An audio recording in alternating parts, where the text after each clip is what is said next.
tempête, j'allais me rafraîchir la tête. Port d'Italie au terminus, où s'arrêtaient des autobus.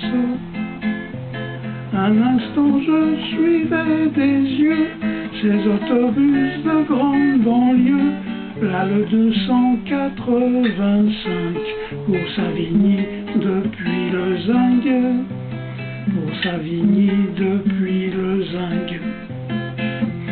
Le 297 pour Longjumeau aussi sur l'Yvette, en champion du diable Vauvert, au milieu des haricots verts. Depuis la porte d'Orléans, il passait d'abord à Champlain. Je pariais sur ce vieux cheval aux portes de la capitale, aux portes de la capitale. 171 ponts de Sèvres, comme un refrain au bord des lèvres. C'était une ligne à ma taille qui s'en allait jusqu'à Versailles. En remontant par la vallée, sous le viaduc de Viroflay, et vent debout toujours à l'ouest, avant de retourner sa veste, avant de retourner sa veste. Pour le 244, y avait pas besoin de se battre. C'était une ligne de fuite, comme le 258. Avec seulement 3 tickets, on en avait pour la journée. À Port-Marly, dans les vitrines, y avait la Seine et la machine. Y avait la Seine et la machine.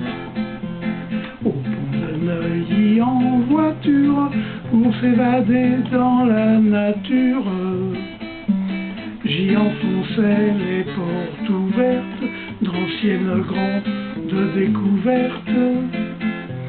Car représenter sont inaptes les plus modernes de nos cartes, de Bougival à Saint-Germain, là où s'arrêtait le chemin, là où s'arrêtait le chemin. Le 262 pour l'élite allait jusqu'à Maison Lafitte. On y avait planté son arrêt à 4 pas de la forêt.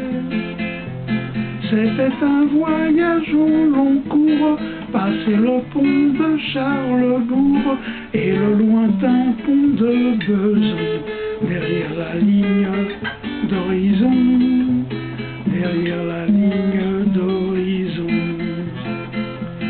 C'était devenu comme un rite d'aller aux lointaines limites, et juste en fermant les paupières, de franchir là-bas les frontières, d'où l'on ne voyait plus Paris, noyé sous les intempéries, dans les steppes au bord de l'Essonne, où il ne montait plus personne, où il ne montait plus personne. Je n'avais pas laissé en plan les voyages de Magellan, ni jugé de trop grand format, ceux faits par Vasco de Gama. Et quand je trouvais ça trop long, je songeais à Christophe Colomb, devant changer à République, pour aller quartier d'Amérique, pour aller quartier d'Amérique. Tout ça se passait dans la tête d'un machiniste à la retraite, qui aimait conduire par tout climat ses autobus de cinéma, qui voyait encore plein les cieux des autobus de grande banlieue, de tempête précédant les dimanches et fêtes.